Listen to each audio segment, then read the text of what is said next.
Chapter 15. No Compromise. Jake leaps at Danny, ready to tear her to shreds. Danny cannot believe that he does not recognize her at all, and stares on in shock. They may have never been friends per se, but she was a major part of his life during a crucial period, and for better or worse, he should know who she is. Doubt creeps into Danny's thoughts. Perhaps he does recognize her, and Jake really does hate her for what she did to him. Maybe Jake really does want to kill her. "Get yourself together, girl!" Master Fordron shouts, pushing her out of Jake's path with a gust of wind magic. As Jake misses his target, he pivots again to attack, but Master Fordron hits him with more conjured winds. "Stop standing around in a daze and fight back. Even if he was once your friend, whatever he is now wants all of us dead."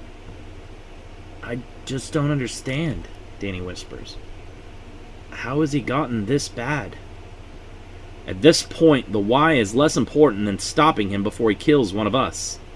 We cannot ignore the tremendous threat he poses." Jake moves to attack, but Zaya intercepts with a kick to the face. "Are we moving away from subduing him without lethal force?" "Stop him by any means necessary," Forgeron says. "Master!" Danny protests. "I can still get through to him. I just know that I can." "I can't put our team at risk just on the slight possibility of reaching him. I'm sorry, but Jake Stewart must be put down," Forgeron says. Zaya uses her sword to block each of Jake's claw slashes. She tries to retaliate, but Jake's speed and ferocity prevents her from mounting much of an offense of her own. "Can you decide what to do soon?" Zaya asks, trying to evade several fast claw swipes. "I'm having trouble going solo here." "Duermas!" Master Bennett attempts to subdue Jake with a sleep spell, but it's ineffective. "Why is that not working?" Fordron asks. "I'm not sure," Bennett replies. "That spell has a pretty high success rate. One would need to have tremendous mental fortitude to resist the effects." "Jake's mind has two separate consciousnesses within it," Danny explains. "Mind-altering magic isn't targeted enough to deal with someone like him." Forgeron conjures a long, black-bladed scythe. "I'm going to have to permanently remove him myself." "You can't!" Danny shouts. "Please let me try to keep reasoning with him." "Speaking with him has gotten us nowhere. He does not even know who you are," Forgeron says. "We are taking too great a risk allowing him to live, with him this far out of control."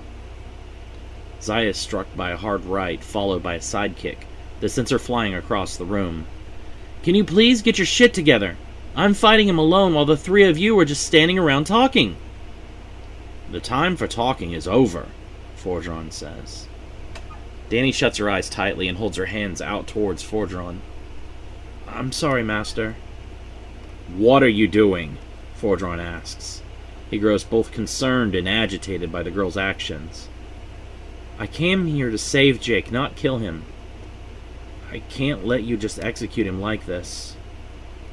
Jake leaps at them, but Master Bennett is able to block the attack with a barrier spell.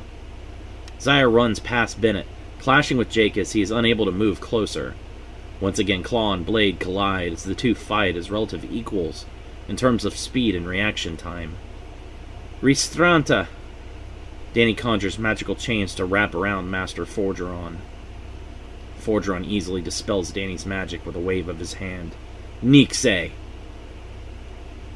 Switch comes to, opening his eyes to see that all the mages are currently occupied.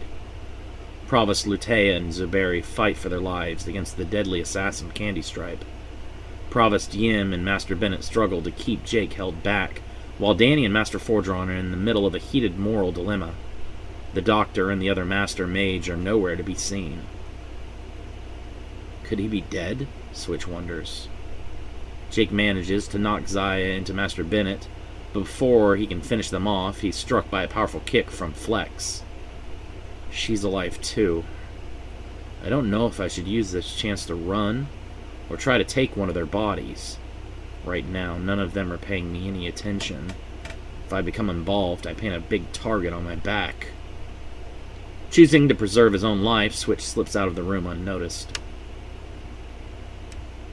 Provost Zuberi ducks beneath a slash from Candy Stripe's knife, while Provost Lutea comes in low with a palm-release burst of Aginestra fire. Candy Stripe is knocked back, and Zuberi follows through with ice magic. Barfostra! Zuberi shouts, freezing Candy Stripe's legs from the knees down.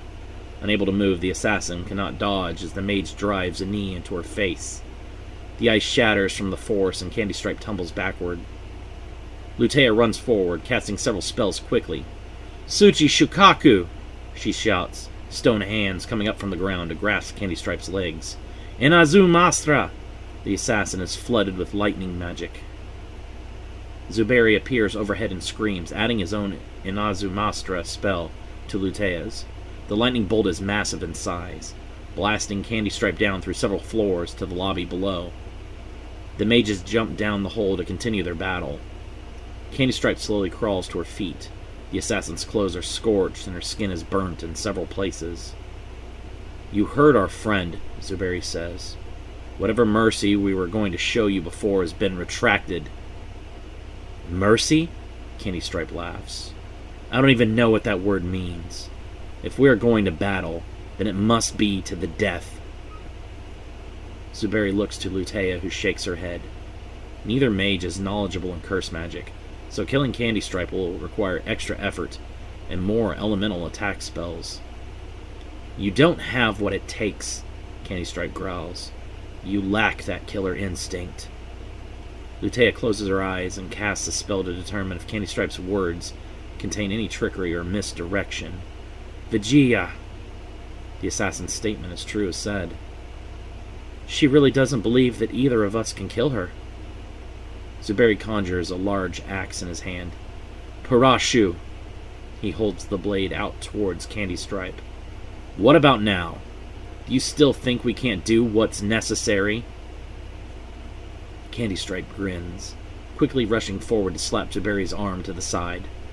The mage drops his axe, and Candy Stripe catches it and pivots with one fluid motion. Blood erupts from the midsections of both mages, but they are able to remain standing and leap backwards to put space between them and the assassin. Using the DNA of a Gorgon in her blood, Candy Stripe's eyes flash with a strange aura that inflicts temporary paralysis on the mages. Unable to move, Zuberi is the first to be targeted by the assassin. While Lutea is more versatile in the number of spells she knows, Zuberi is the better combat fighter of the two. Candy Stripe slowly drags the axe across his thighs, cutting down into Zuberi's muscles. Lutea visualizes the symbols for release magic in her mind and bites down on her tongue. The sudden, sharp pain breaks the mental paralysis, and she is able to launch an attack in response. While Candy Stripe is knocked across the room by an Agonestra fireball, Lutea quickly breaks Zuberi's paralysis by placing a hand on his chest and chanting the release spell command. Release spells pull a target out of any curse or situation that finds their movement or mind restricted in any way.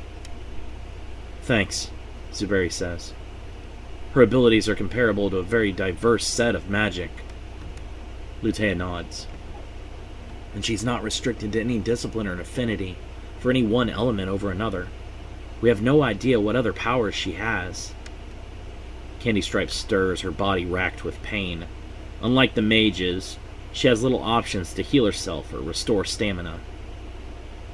I don't know if I can defeat these two mages, Candy Stripe worries.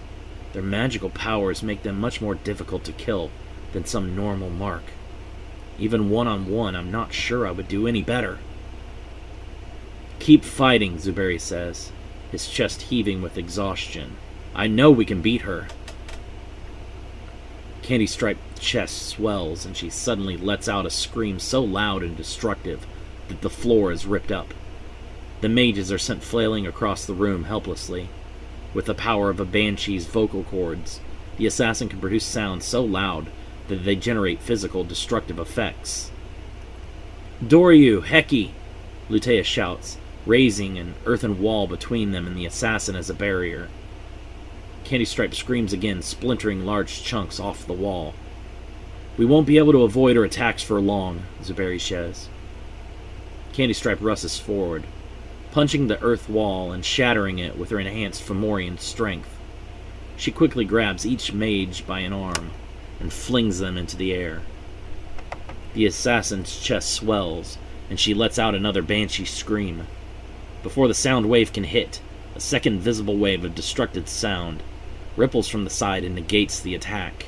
Alcine stands, holding her bleeding side. Two insectine cricket legs now replace her own. With tightly pulled membranes on the legs, the mage is able to vibrate them together to produce the loud sound. Using the DNA of the Ayakashi creature, Candy Stripe launches several long tentacles to grab Alcine and slam her back against the far wall. Ayami Shokan! Dermatista! Alcine shouts, conjuring hundreds of flesh-eating beetles. The beetles crawl across the tentacles, devouring them relentlessly. Candy Stripe retracts what's left of her appendages with a shout of horror and pain. Alcine drops to a knee, still not yet fully recovered from their earlier skirmish. Vervelling Ecdysis! Alcine chants, causing her skin to split and crack. The mage sheds her skin like an insect in order to remove her injuries. While she is not skilled as a support mage, Alcine was able to develop this spell herself as a workaround healing magic. Any damage to her skin can be discarded, so long as no internal organs are affected. The mage drops to her hands and knees, her new skin pale and glistening with cellular fluids. Candy Stripe tears off her tentacles before the beetles can reach her main body, and tosses them aside with discomfort. I thought I was already rid of you. Alcine looks up, her skin starting to dry and harden. You underestimate our tenacity and will. You have unbalanced powers too strong and unfair to exist, Candy Stripe growls. People like me have to work our asses off our entire lives to gain strength. But you, she stares at the mage with disgust. You can just say a few words and become blessed with special abilities far greater than those of average human beings. That's not how magic works, Alcine says. We have to spend hours and hours every day training to hone and perfect our spells.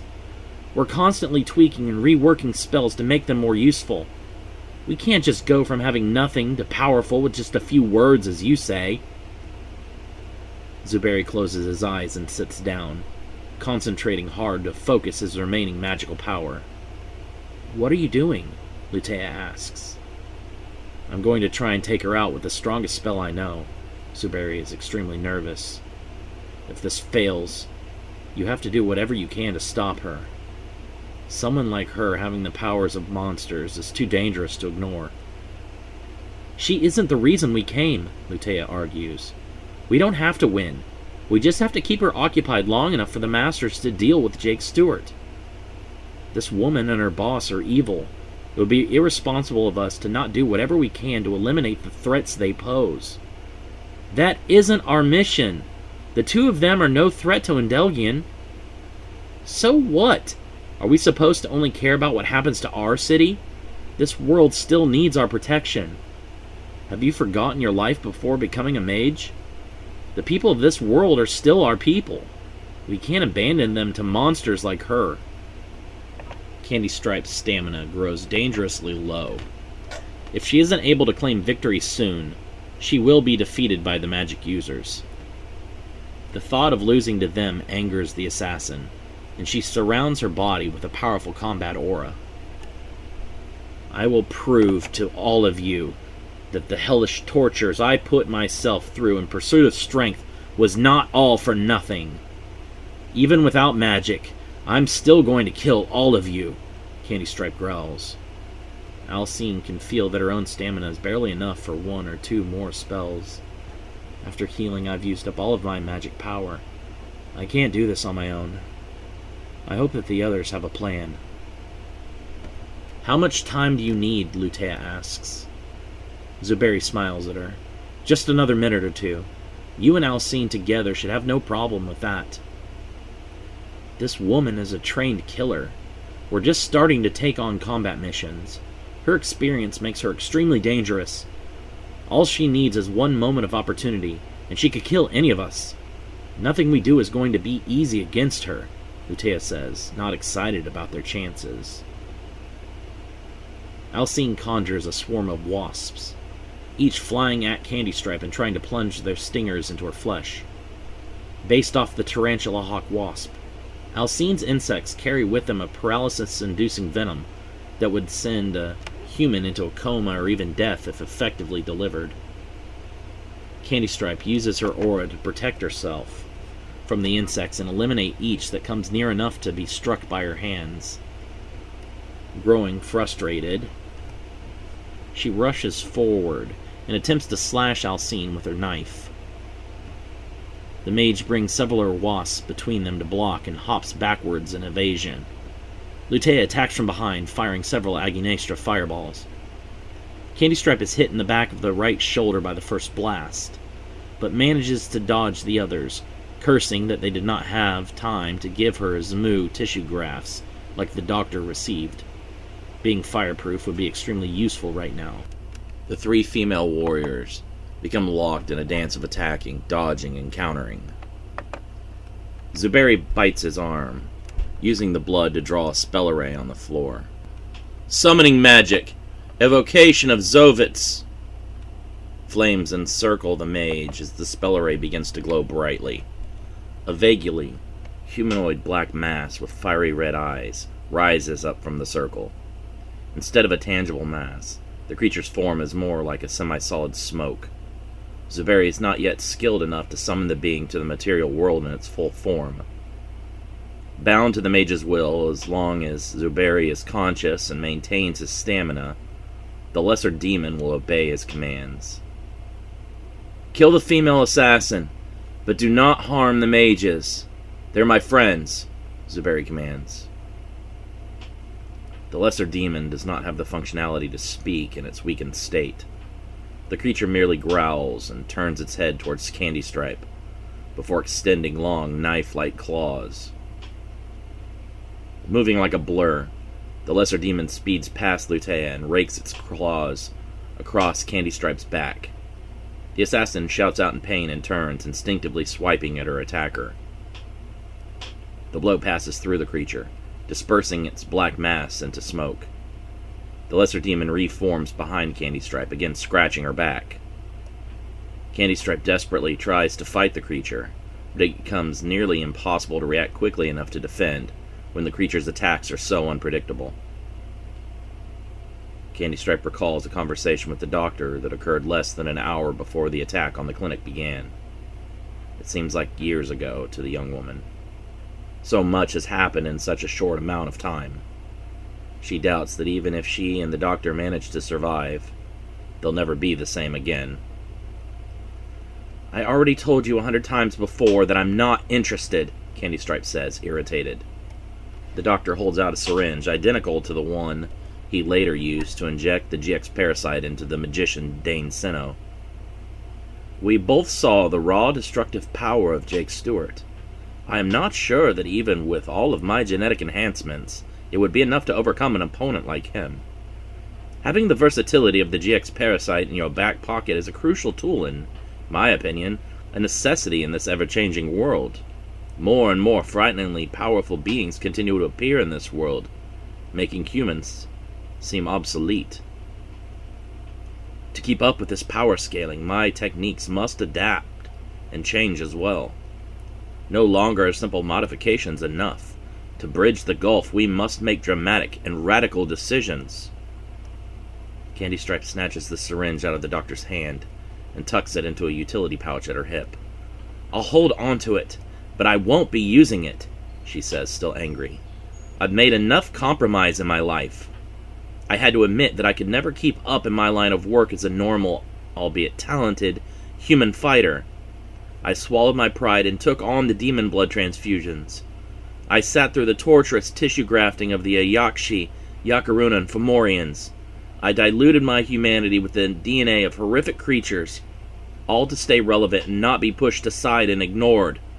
I can't continue throwing away my identity as a human being.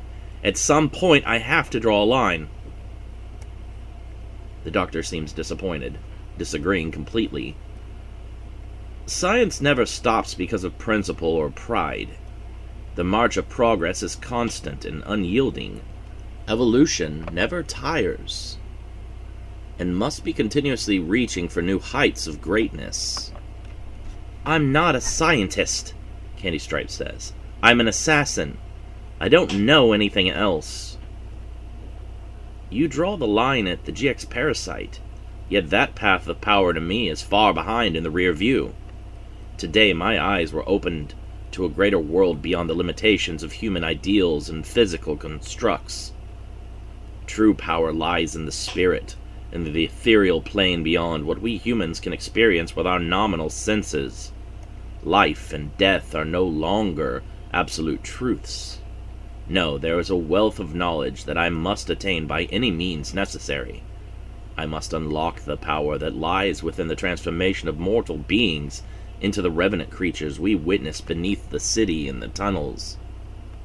Surely, they represent only the tip of a frightening iceberg. There must likely exist an entire ecosystem and hierarchy of spiritual beings existing beyond the veil of our weak human perception. Do you really believe there's that much power to be gained after death? The doctor nods. I do. You will see death is not an ending, but merely a prologue to the next phase of evolution. While thinking back on these events, Candy Stripe finds that her hand is clutching the syringe containing the GX parasite. What if it doesn't work? What if I'm not compatible and I die? The doubts fill the young woman's head. Distracted by her own thoughts, Candy Stripe is struck repeatedly by the summoned lesser demon Zovitz. She drops to her knees, losing feeling in her legs. Slowly, more of her body begins to numb, and even the pain throughout her back and limbs dulls. That thing must have delivered some kind of spinal injury to me with its claws. I don't have a choice now. If I don't do this, I'll become fully paralyzed and unable to fight back. While she still has some control over her arms, Candy Stripe plunges the syringe into her neck and injects the GX parasite into her bloodstream. Pain like liquid fire spreads out into each of the young woman's veins. She clutches her chest and screams in agony as the parasite burrows itself into her heart and sends thin membranous feelers throughout her body like an intricate root system. With the GX parasite's strength added to her own, Candy Stripe instinctively extends a long bony growth outwards like a spear. The growth passes through the lesser demon, but it was never her target. Zuberi's eyes widen in horror, and he coughs up blood as he looks down to see that he's been pierced through the center of his chest. Candy Stripe retracts the growth and turns just as Alcine attacks wearing condensed beetle armor and wielding mantis-inspired blades. The assassin cuts through the blades with the swipe of a hand. Alcine falls back, a horizontal line of blood erupting from her abdomen. Screaming, Lutea fires a barrage of Aginestra fire blasts. Candy Stripe tanks the attacks, extending in a Yakushi tentacle to wrap around the mage's throat and pull her in close. Candy Stripe's eyes are fully reptilian, and she shakes with rage and adrenaline. The GX parasite is in control, and the assassin is lost to primal instinct. Growling, she pulls Lutea closer and opens her mouth to reveal dozens of crocodilian fangs. "Let her go!" Zuberi shouts, holding one hand against his puncture wound. Blood is all over, but he's still alive. Unable to fully heal the wound with Dukan Heles due to low stamina, the mage is only able to heal just enough damage to stave off death. Lutea releases a pulse of fire magic directly into Candy Stripe's face. Dropping the mage, the assassin reels back in pain. "Earth-binding prison, rock tomb, Doryu Domu!" Lutea shouts, casting a barrier that encases Candy Stripe in a collection of large chunks of earth pulled up from deep below their feet by magic. The earth melds together into a dome, sealing the assassin inside. Screaming, Candy Stripe explodes free of the binding spell. She slashes at Lutea, but Zuberi knocks her arm to the side with a gust of wind magic. The assassin drops her blade into her other hand and attempts to stab the support mage in the gut. Candy Stripe is held at bay, unable to move forward. She looks at her arms and legs in confusion as she struggles, seeing that she's held tightly by sticky strands of webbing. Alcine shakily holds one hand out towards Candy Stripe, still lying injured on the floor. Growling in rage, the assassin tears free of the bondage and leaps at the wounded mage with a downward thrust. Again, Prof. Zuberi smashes her into the wall with a Garuda Nostra spell. Candy Stripe crawls to her feet in frustration. She cannot think of a way to fight 3 opponents with magical abilities simultaneously, even with the added boost of the GX Parasite. She's still at a disadvantage. The Doctor slashes at Master King with his claws, but the mage defends with barriers of magical energy. As every attack is stopped, the Doctor grows increasingly frustrated. He continues to glare up at the clock, noting the time dwindling. Now, at less than 5 minutes, he knows he's currently locked in a stalemate against the mage. If he isn't able to push for the victory soon, both of them will die. The Doctor forces the GX Parasite in his blood to further his mutation and maximize his metabolic energy production. Combining his reptilian mutation with aspects of his other non-human enhancements, the Doctor becomes a chimera. Wings extend from the Doctor's back, his feet transform into hooves, and his knees bend backward awkwardly. An aura of fey anti-magic surrounds him in a swirling cloud of colors. Squid-like tentacles thrash about beneath his arms, and a thick crocodilian tail slams repeatedly against the floor. The Doctor grows to a height of over 9 feet tall, and his muscles swell many times over with increased mass. "Your anti-magic no longer affects me," Master King says, as the glitter-like cloud encircles him, but nothing happens. "I have warded myself against being silenced. You cannot negate my spells any longer." The Doctor sends out his Yakushi tentacles, wrapping them around King's waist and pinning his arms to the sides tightly. "Beast Soul! Ursus!" King shouts, ripping free of the tentacles and charging at the Doctor. The two collide in a battle of strength, King pitting his bear against the might of a Fomorian giant. The Doctor begins to overpower the mage when King suddenly switches his soul to that of a different animal. "Beast Soul! Pachydermata!" he shouts, receiving a massive increase to his strength as the spirit of a large elephant falls over his body and trumpets loudly with triumph. King overpowers the Doctor and punches him with a hard left, staggering him. The Doctor counters with a right hook, but Master King blocks him at the shoulder, and the two wrestle for positioning. As they struggle against each other, the Doctor slips his tail around to strike the mage from behind, but King uses his delayed magic teleport to instinctively evade the attack and appear to the side of the Doctor. "Beast Soul! Kangaroo!" he shouts, kicking the Doctor with both feet. The Doctor stops his momentum with his wings and releases all of his spikes at Master King in a single barrage. The delayed magic mirror wall activates, reflecting all of the spikes back at the Doctor. As the Doctor is pelted by his own projectiles and driven back, Master King switches to Rhino Soul and charges into him. As King reaches the Doctor, he comes up with an uppercut, encompassing all of the power of the rhinoceros, and its spirit manifests as it rears its horn up. The Doctor is sent crashing up through several floors of the ceiling before lying motionless in a heap amidst the debris. Finally stirring, the Doctor slowly crawls to his feet and stumbles against the nearest wall for support. Master King flies up through the hole in the floor using Falco's soul. The clock ticking above them reaches its final minute. "Nixe," King says, dispelling the clock.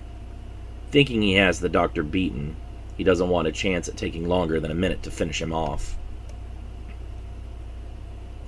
Jake dodges a slash from Zaya and attempts to run Master Bennett through with his claws.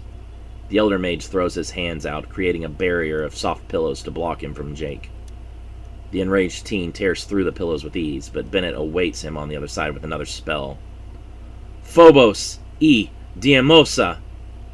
Bennett chants, casting a spell that inflicts paralyzing fear and terror on a target. The spell is ineffective, and Jake tackles the mage, driving his claws into the man's shoulders. Bennett shouts out in pain, kicking Jake in the chest as he falls back, and monkey flipping the teen down through the floor. Bennett begins healing his wounds during the brief respite he has from the battle. There's no telling how quickly Jake will find his way back to them. When he does return, he will surely be even more enraged than before.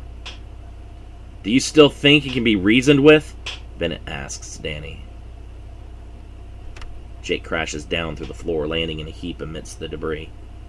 He looks up to see Candy Stripe still engaged in a furious battle with the mages. Suddenly, Jake tackles the nearest mage to him, Zuberi, through the wall before the mage even realizes he's there. In the moment of surprise, Candy Stripe drives forward and buries her knife in Provost Lutea's gut. The assassin covers Lutea's mouth with one hand, using the other to twist the blade around and inflict more pain. Shh!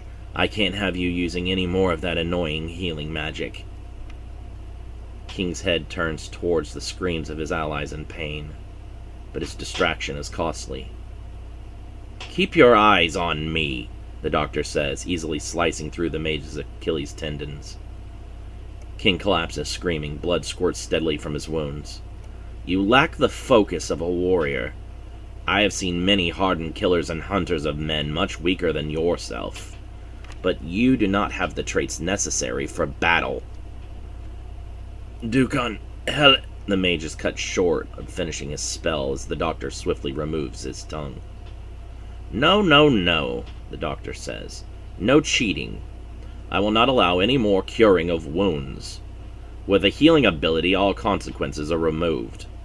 I will be the only one here with the power to mend and inflict injury. You are all just pretenders. The doctor stumbles up the stairs, leaving Master King to bleed out on the floor below.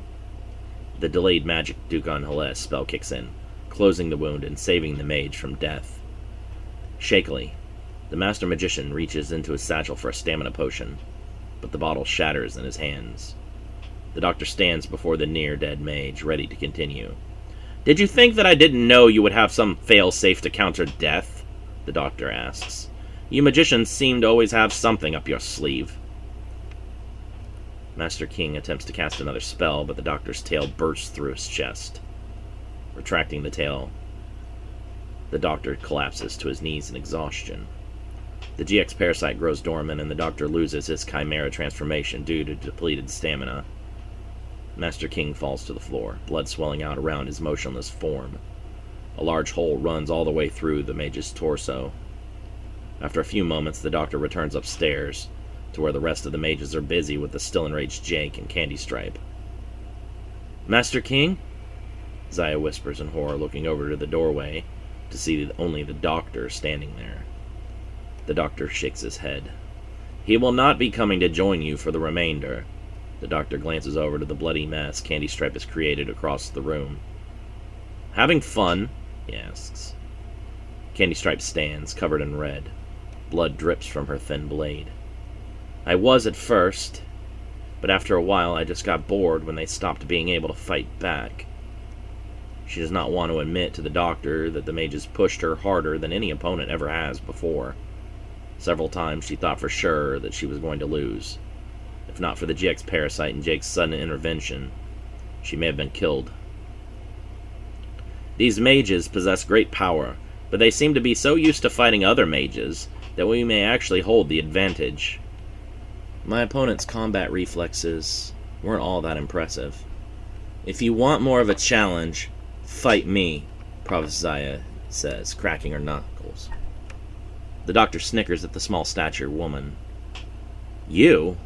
And what kind of magic are you going to use against us that will be more formidable than what we have already seen? Your leader fought with all the ferocity and versatility of an entire animal kingdom. I do not see how you can top that. Are you not a lower-ranked magician? Zaya rushes forward in a blur, driving her fist into Candy Stripe's gut. The assassin exhales hard, and her eyes bulge. Saliva and blood spray out from her gaping mouth. Zaya pivots, her fist colliding with Candy Stripe's jaw. The mage outruns Candy Stripe's body as it soars across the room and delivers a swift kick to the center of her back. Unlike the mages she fought previously, Zaya is a trained fighter and knows how to apply pressure in a combat situation and prevent her opponent any opportunity to catch their breath or their thoughts. Still weakened from her earlier fights, Candy Stripe is beaten down by Zaya and kicked deftly through a wall out into the hallway, where she lies motionless.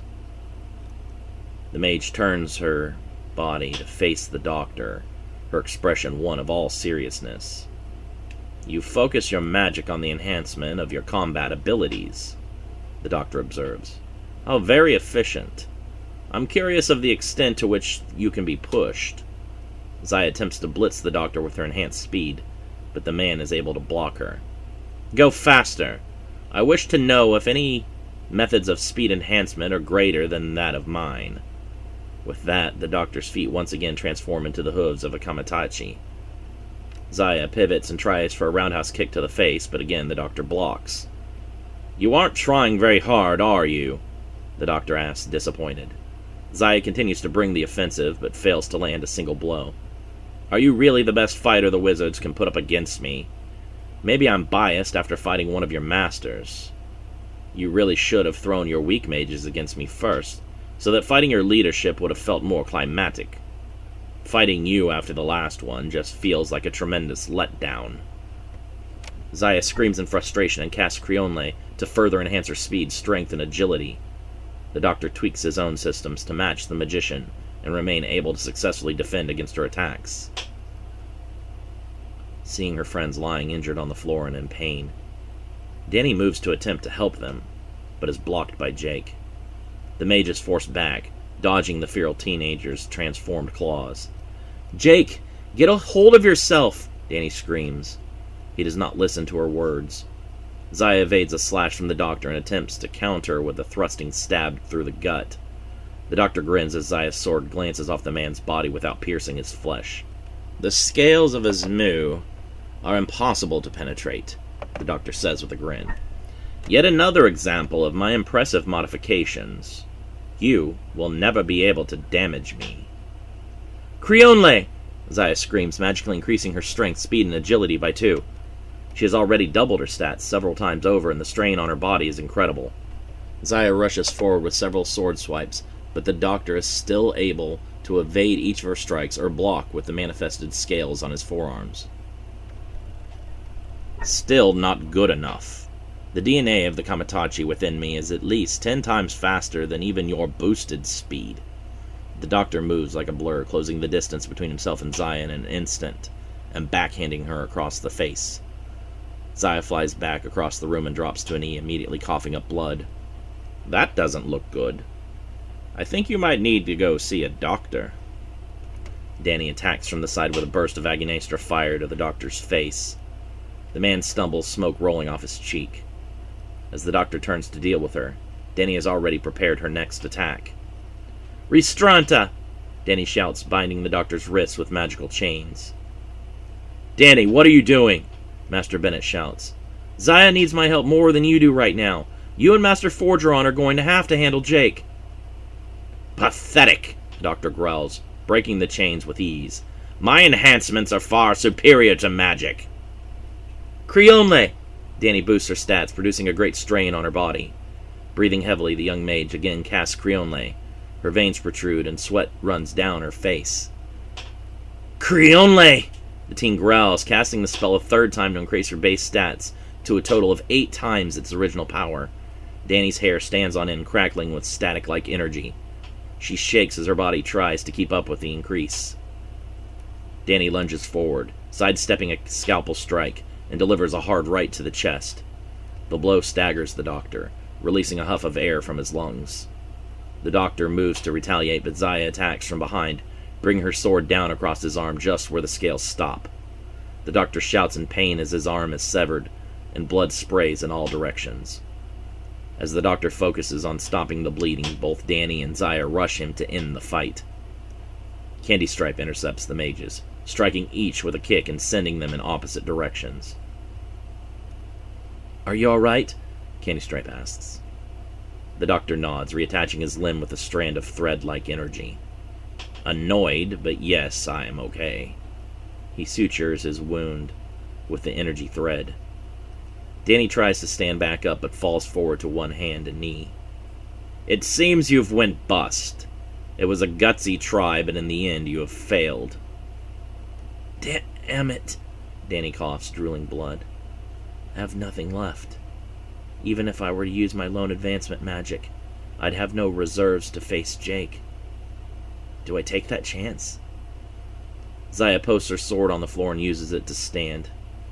Don't give up, she tells Danny. He can't have infinite stamina. We just have to wear him down enough to make all of his abilities useless. The doctor laughs loudly. Look at yourselves! You talk about wearing me down, but you are both at death's door. I'll handle the doctor, Zaya says, struggling to remain on her feet. You take out the assistant. Danny can tell the older provost is bluffing. You can barely stand. Go take a rest. I'll beat them both. Defeat us both? The doctor laughs. This I have to see. Danny begins to visualize the symbols for fire, but something inside of the doctor activates subconsciously, and he moves to the girl's side in an instant, grabbing her by the wrists. Interesting. A part of me sensed you were about to use magic. It seems that I'm already learning more about your powers before I've ever even begun cutting you up, the doctor says. Danny rotates her wrists in a circle and breaks the doctor's grip, quickly slapping both palms against the man's chest. Aginestra! The massive fireball propels the doctor into several cabinets, shattering them and expelling their contents to the floor. The doctor stands back up, patting the still smoldering flames off of his clothing. Not bad. I probably should have utilized some of that Fey power to nullify your magic, rather than take that hit. I honestly never even thought that it would come in this handy. I just happened to come across one on the black market and decided it was too rare a find to pass up. Honestly, I'm still getting used to the different applications of my newest enhancements. You and your friends really are helping me work out the bugs. You have my thanks for this unexpected intrusion. He isn't injured at all, Danny thinks in frustration. I gave that spell everything I had. What else can I do to hurt him?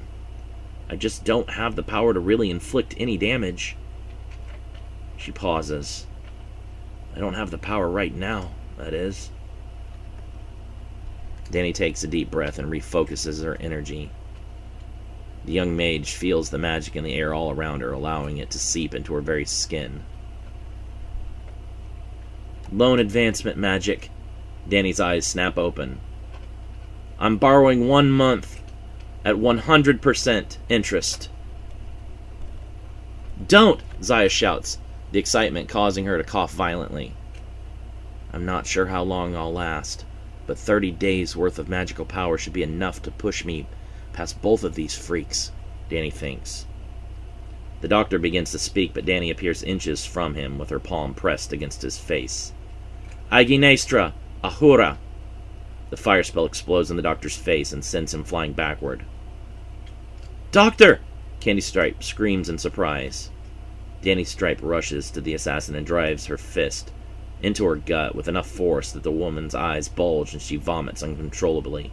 Electrical sparks crackle all around the side of the impact and sizzle in the air. Danny pulls her arm back and begins to visualize magical glyphs in her sight. She holds a hand out towards Candy Stripe, palm facing the assassin. Vaishvana Astra! The magical blast engulfs Candy Stripe and the entire side of the building in which she stands. As the ashes fall, the doctor trembles in terror. Impossible, the doctor whispers. You can't have gotten that strong.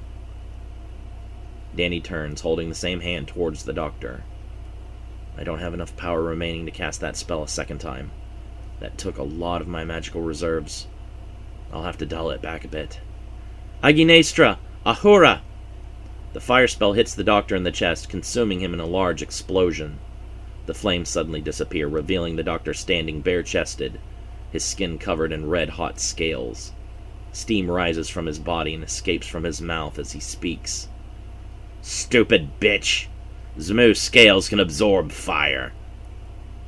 Jake leaps at Danny from the side, but she senses his approach and pivots with a palm to the teen's face. Tico Shantate! A network of lines of energy crisscross across Jake and envelop his entire body inside of a transparent cocoon. The teen is unable to make contact with the mage, the barrier stopping his punch before it reaches Danny. Danny tilts her head to the side, sending Jake crashing against the far wall. "Keep him off me for a minute," Danny says. "It shouldn't take that long to finish up with the doctor." Bennett and Fordron nod in agreement and surround Jake, pelting the teen with a barrage of magical energy blasts and elemental spells. The attacks do little damage, but they are oppressive and keep Jake immobilized. "You are that confident that you think you can defeat me in only a minute?" the doctor asks with a laugh. "I have never heard anything so absurd. And from the life that I have lived, that is saying quite a lot." "I don't have the time to chat with you," Danny says, uninterested. She needs to finish the battle quickly before the magic power she borrowed from her own future is used up completely, and she's left without any magic at all. "You are one of the lower-ranking mages," the doctor says, trying to figure out the change that Danny has undergone. "How is it that you were unable to keep up with even Candy Stripe before? Yet now you think you are even superior to me." "There's no point explaining it to you," Danny growls. "You wouldn't understand anyway."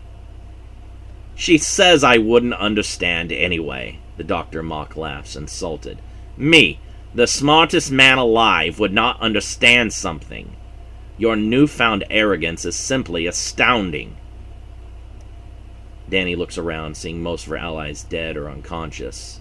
The two masters continue to battle Jake, their battle progressing outside of the building and into the street. While the mages fight against the raging teen, he's prevented from delivering any solid attacks to them, due to the magical barrier encasing him. "Aginestra, Ahura!" Danny screams, firing a power blast of fire magic at the doctor. The doctor throws both hands out, canceling the attack with his Fey anti-magic. The ability is sorely taxing on his stamina, and the doctor drops to a knee, panting with exhaustion. "Which of us has more left to give?" Danny asks. "One of us is going to give out soon." She fires another blast quickly, wrapping magical chains around the doctor's wrists and ankles to prevent him from canceling out the spell as before. The fire blast hits hard, knocking the doctor across the room. "Is that all you know how to do?" the doctor asks with a cough, crawling back up to his feet. "You seem to only have one attack." "Why change what you know works?" "But it doesn't, though," the doctor says, brushing off ash from his chest. "My Zmu DNA makes your fire attacks absolutely worthless." "Then how does your body handle the cold?" Danny asks, her eyes turning an icy shade of blue. Steam escapes the teen's eyes and mouth. "Calte wele." Cold winds wrap around the doctor, frost building up on his exposed Zmu scales. Icicles form from the man's nose, and he begins to shiver uncontrollably. With a loud scream, the doctor throws his arms out and extends dragonic wings from his back as he brings the full force of his Zmu DNA to the surface. An aura of fire wraps around the man and melts the ice away. "Even the strongest ice is no match for the heat of a volcano." Danny begins to form another spell to attack the doctor, but she senses that Jake is about to break through her barrier. She turns towards their battle and throws both hands out, reinforcing the barrier with more of her borrowed magic. Seeing the girl's attention divert, the doctor rushes in from behind and slashes his dragonic claws upward across her back. "You seem to be in a tight spot," the doctor laughs, blood dripping from his claws. "How much pain will you be able to bear before you must react to me?" He realizes that if Danny turns to fight back, Jake will break through their barrier and kill Masters Fordron and Bennett. "Go to hell," Danny growls through gritted teeth. "If you're gonna kill me, get it over with. I'm sick of your smug voice." "Kill you? Heavens no. I plan on keeping you alive as long as possible. I won't be able to find the secrets to magic from your corpse nearly as easily."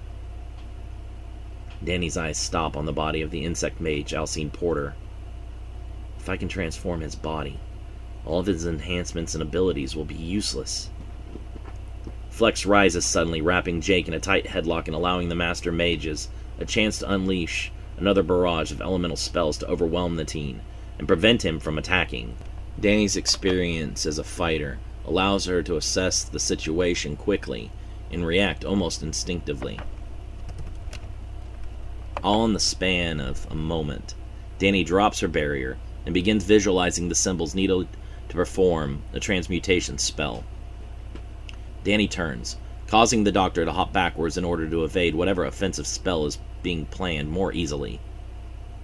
Because his knowledge of magic is so limited, the doctor is conflicted between trying to protect himself and striking first, hopefully causing Danny to lose her concentration and misfire her spell.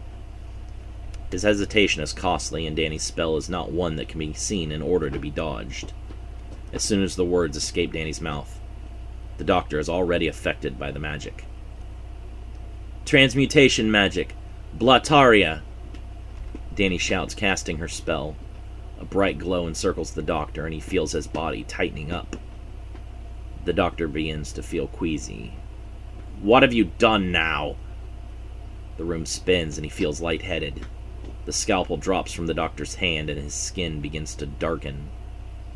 This doesn't... I don't feel right. His voice changes as his teeth begin to fall out, and his mouth fills with blood. Danny can already feel her stamina dropping from casting just 4 boosted spells. I'm just making your outward appearance match the disgusting creature you are on the inside. The doctor doubles over in agony as his bones and organs begin to constrict. Stop this! End your spell at once! Are you scared that you might die? Danny asks. Good. How many innocent people felt the same way because of the horrors you've created in your labs? This is the end for you, Doctor. Please, don't do this! The doctor begs, his voice becoming high-pitched. Danny shakes her head firmly. You won't get any mercy from me. Candy Stripe awakens, lifting her head off the floor to watch in sheer horror as the doctor's body contorts and his hair falls out in clumps. Extra arms explode from the man's sides, and he drops prostrate as his back breaks painfully to form 3 separate plated segments. The doctor cries out in agony as his eyes enlarge and become solid black. His mouth becomes mandibles, and antennae spread out from his skull. No longer able to speak, the doctor has become a human-sized cockroach. As the spell continues to work on him, the doctor's body shrinks, compacting his bones and organs into the space of only a few inches. Candy Stripe screams out, tears in her eyes, as she's unable to do anything to save her mentor. No! Doctor! That's pretty appropriate, Zaya says, trying to laugh. The Roach Doctor attempts to scurry away, but the boot of the GX Warrior Flex comes down on it with a loud, wet crunch. You don't get to run and hide this time. No, you go straight to hell. The sickening crunch of the insect's body beneath Flex's boot causes bile to fill in Candy Stripe's throat.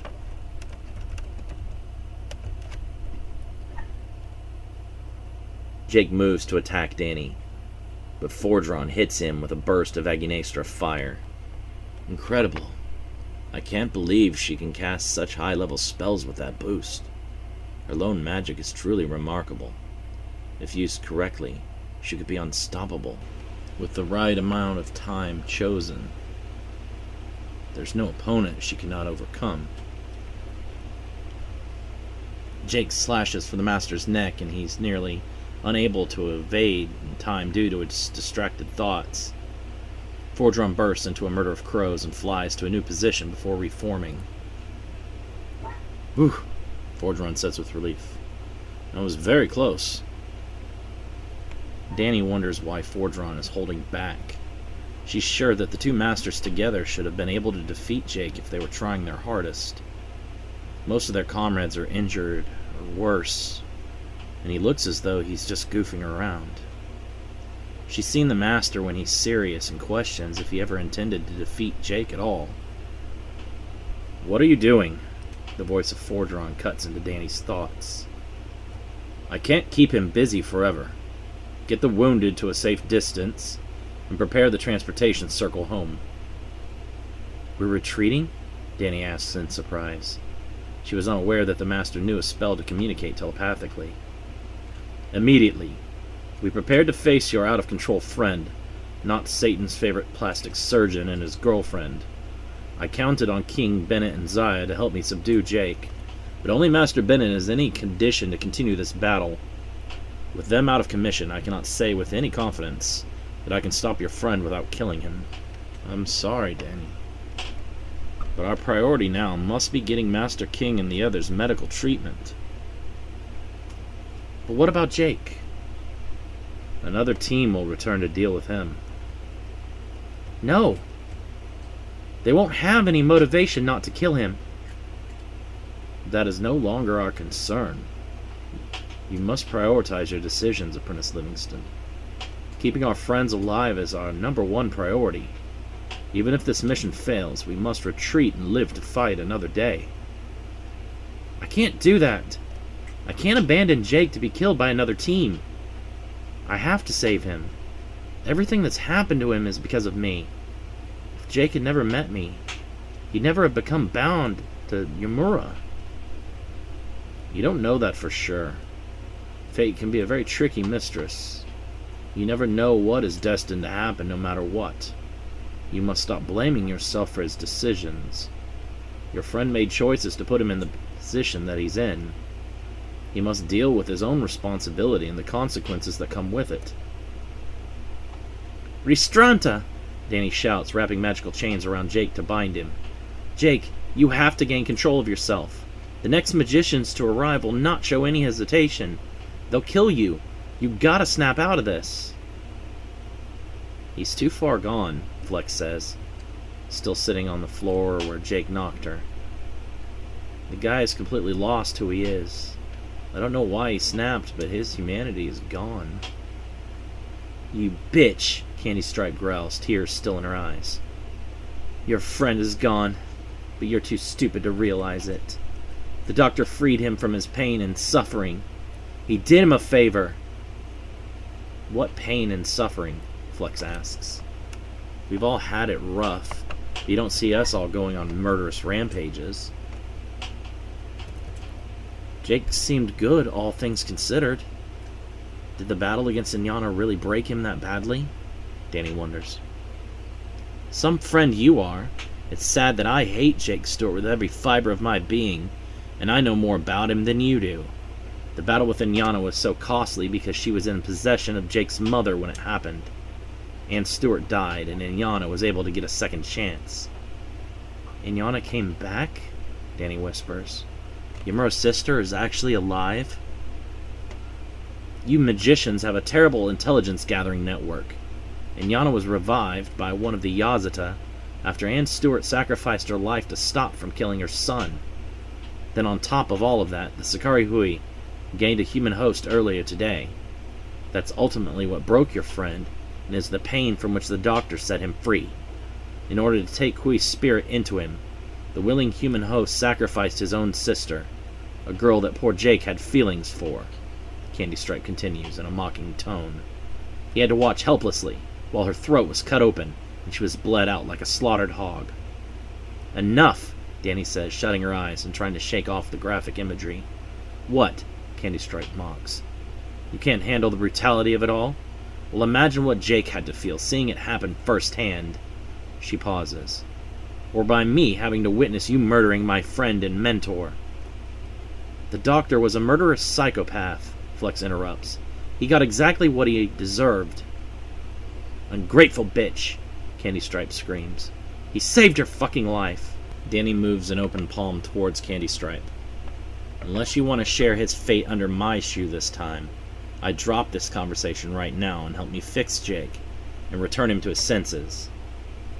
I'd rather you kill me right now than help any of you, Candy Stripe growls.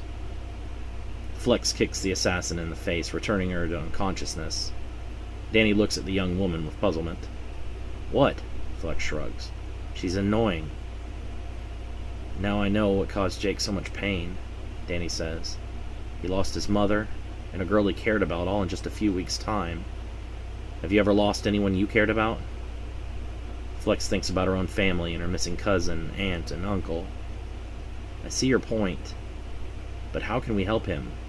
We don't know exactly what the doctor did to him. Master Bennett steps forward. I think I have an idea how to find out. Someone's going to have to dreamwalk with the boy. Dreamwalk? Danny whispers. By using my dream magic, I'll be able to enter Jake's mind and try to sift through his memories. Maybe I can find a way to calm him down. Absolutely not, Fordron says, pushing between them. I already made myself perfectly clear this mission is over. We are leaving Jake Stewart to be handled by the next team. The 4 of us are rounding up our injured and retreating immediately. But Master, Danny shouts, you heard everything that happened. Can't you see that we can still save Jake? He's been through enough already. I'm sorry for the poor boy's misfortune, I am. But I cannot allow any more of my team to become injured, and I cannot waste the precious time that our already injured members require. We must get them to Endelgion and the medical mages immediately. Their injuries are beyond what even my Dukan Helez can mend. Master, this isn't right. I can't abandon Jake, Danny cries.